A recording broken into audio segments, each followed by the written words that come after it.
श्री स्वामी समर्थ।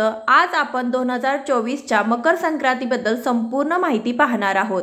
मकर संक्रांत ही यंदा कशावर आलेली आहे, मकर संक्रांतीचं वाहन काय आहे, त्याचा परिणाम काय होईल, मकर संक्रांतीने यावर्षी काळ्या रंगाचे वस्त्र परिधान केलेले आहे, तर मग आपण काळ्या रंगाचे कपडे घालावे का, यावर्षी मकर संक्रांत कशी साजरी करावी, कोणत्या रंगाचे कपडे घालावे, काय करावे, काय करू नये, अशी बरीचशी माहिती तुम्हाला या व्हिडिओतून मिळेल। त्यासाठी व्हिडिओ शेवटपर्यंत अवश्य बघा।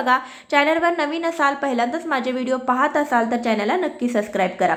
चला तर मग वेळ न घालवता आजच्या व्हिडिओला सुरुवात करूया। हिंदू धर्मामध्ये मकर संक्रांतीच्या सणाला विशेष महत्त्व आहे। जेव्हा सूर्य धनु राशी सोडून मकर राशीत प्रवेश करतो तेव्हा मकर संक्रांती साजरी केली जाते। नवीन वर्षातील हा पहिला सण असतो, त्यामुळे मकर संक्रांत हा हिंदू धर्माचा प्रमुख सण मानला जातो। यावर्षी 2024 मध्ये मकर संक्रांती 15 जानेवारी 2024 ला साजरी केली जाणार आहे।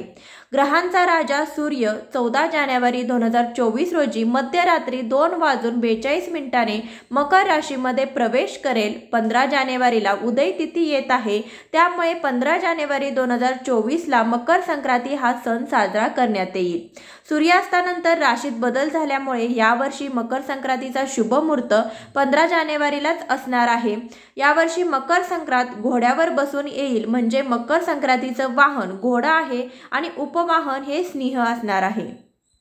संक्रांतीचा पुण्यकाळ हा सोमवार दिनांक 15 जानेवारी 2024 रोजी सूर्योदयापासून सूर्यास्तापर्यंत आहे।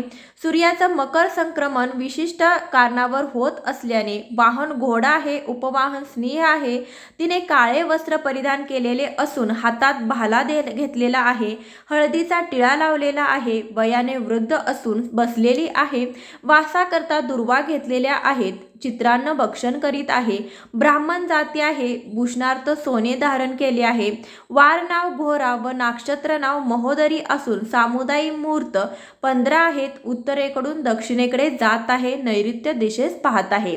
तर संक्रांती ही एक देवी आहे आणि प्रत्येक वर्षी यामध्ये थोडाफारसा बदल होतो। म्हणजे संक्रांती ह्या देवीचं वाहन, उपवाहन, तिने कोणत्या रंगाचा टिळा लावलेला आहे, कशाचा टिळा लावलेला आहे, ती वयाने वृद्ध आहे की तरुण आहे की कुमारिका आहे, किंवा वासाकरता तिने काय घेतलेलं आहे, ती काय खात आहे, हातामध्ये तिने काय घेतलेलं आहे, तिने काय धारण केलेलं आहे, तिचं वारनाव काय आहे, ती कुठे पाहत आहे, यामध्ये थोडाफारसा बदल होतो।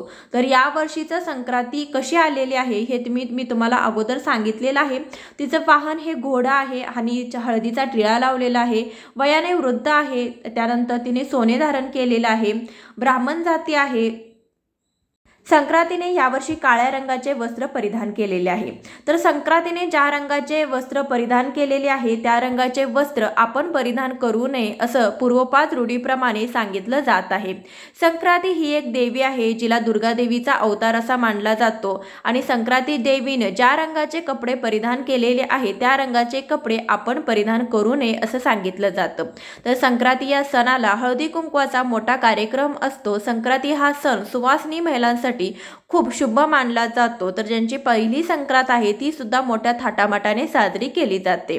तर संक्रांती या सणा दिवशी आपण काळ्या रंगाचे कपडे परिधान करतो, परंतु या वर्षीची जी संक्रांत आहे ती काळ्या रंगावर आलेली असल्याने आपण काळ्या रंगाचे वस्त्र परिधान करू नये, कारण की संक्रांतीने जे रंगाचे वस्त्र परिधान केलेले आहे त्या रंगाचे वस्त्र आपण परिधान करणं अशुभ मानलं जातं। त्यासाठी आपण इतर रंगाचे कपडे परिधान करावे, परंतु या वर्षीची संक्रांत काळ्या रंगाचे कपडे परिधान करून नक्कीच तुम्ही साजरी करू नये। तर मग संक्रांती वेळेस आपण कोणत्या रंगाचे कपडे घालावे असा देखील प्रश्न मनामध्ये येतो। तर संक्रांतीच्या वेळेस तुम्ही गडद रंगाचे कपडे परिधान करू शकता। याशिवाय संक्रांतीसारख्या सुवासिनी महिलांसाठी जो एकदम महत्त्वाचा सण असतो, अशा या सणांदिवशी तुम्ही गडद हिरव्या रंगाचे, गुलाबी रंगाचे, लाल रंगाचे वस्त्र देखील परिधान करू शकता। मकर संक्रांतीच्या दिवशी सूर्याची पूजा, पवित्र नद्यामध्ये स्नान, देवांचे दर्शन आणि दान केल्याने विशेष पुण्य प्राप्त होते। या दिवशी संक्रांतीचं वाहन हे घोडा आहे आणि उपवाहन हे सिंह असल्याने आंतरराष्ट्रीय स्तरावर देशाचा पराक्रम वाढणार आहे, इतर देशांशी संबंध दृढ होतील। ही संक्रांत विद्वान आणि सुशिक्षित लोकांसाठी शुभ राहील, पण इतर काही लोकांमध्ये भीती वाढू शकते। अन्नधान्य वाढेल आणि महागाई देखील नियंत्रणात येईल। वस्तूंच्या किमती देखील सामान्य राहतील। मकर संक्रांतीला तीळ संक्रांती असं देखील म्हटलं जातं। सनातन धर्मात या दिवसाचं विशेष महत्त्व आहे। या दिवसापासून सूर्याचं उत्तरायण होतं, देवांची प्रातःकाल सुरू होते।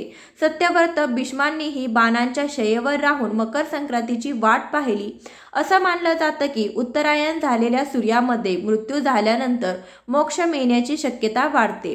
या दिवसापासून प्रयागमध्ये कल्पवासही सुरू होतो। धार्मिक ग्रंथामध्ये गायत्री मातेच्या उपासनेसाठी यापेक्षा चांगला काळ दुसरा नाही। तीळ, गूळ आणि कपडे दान केल्याने अशुभ ग्रहांचा अशुभ प्रभाव देखील कमी होतो। त्यामुळे गरीब आणि असहाय्य लोकांना उबदार कपडे दान केल्याने पुण्य मिळते। या महिन्यात लाल आणि पिवळ्या रंगाचे कपडे परिधान केल्याने सौभाग्य वाढते। दर रविवारी तांब्याच्या भांड्यात पाणी भरून सूर्याला गूळ आणि लाल चंदन अर्पण केल्याने पद आणि मान वाढतो आणि शरीरामध्ये सकारात्मक शक्तीचा विकास होतो। यासोबत आध्यात्मिक शक्तींचा देखील विकास होतो। यावेळी सूर्याची पूजा करणं देखील शुभ मानलं जातं। हिंदू कॅलेंडरनुसार प्रत्येक महिन्याचं स्वतःचं असं महत्त्व असतं। त्यामध्ये पौष महिना हा हिंदू दिनदर्शिकेनुसार 10वा महिना असतो। मकर संक्रांतीचा सणही या महिन्यामध्ये साजरा केला जातो। ज्योतिषशास्त्रानुसार पौष महिन्यातील पौर्णिमेच्या दिवशी चंद्र पुष्य नक्षत्रात राहतो। त्यामुळे थंडी वाढल्याने या महिन्याला पौष म्हणजेच पौष महिना देखील म्हटलं जातं। हा महिना भगवान सूर्य आणि भगवान विष्णूंच्या उपासनेसाठी शुभ असतो। पौष महिन्यात सूर्याची उपासना केल्याने आयुर्मान आणि सामर्थ्य तर वाढतंच, पण आरोग्य देखील सुधारतं। सूर्याच्या उपासनेचं महत्त्व अनेक पटीने वाढतं। मकर संक्रांत म्हणजे या दिवशी सूर्य धनु राशीतून मकर राशीत प्रवेश करतो आणि सूर्याच्या या राशी परिवर्तनाला मकर संक्रांत असं म्हटलं जातं। आपल्याकडे या दिवसाला उत्तरायण असं देखील म्हटलं जातं। हिवाळ्यामध्ये सर्वात जास्त थंडी असतो असा हा दिवस असतो आणि रात्र ही मोठी असते। या मोठ्या रात्रीच्या काळोख्याला चांगला निरोप देण्यासाठी या दिवशी काळ्या रंगाचे कपडे घातले जातात। मकर संक्रांतीला वर्षानुवर्षे काळ्या रंगाचे कपडे घातले जातात, मात्र पुढच्या पिढीला याचं कारण देखील माहीत असणं आवश्यक आहे। याचं आरोग्याच्या दृष्टीने महत्त्वाचं कारण म्हणजे ह्या हिवाळ्यातील सर्वात थंड दिवस असतो, म्हणूनच काळ्या रंगाचे कपडे घातले जातात।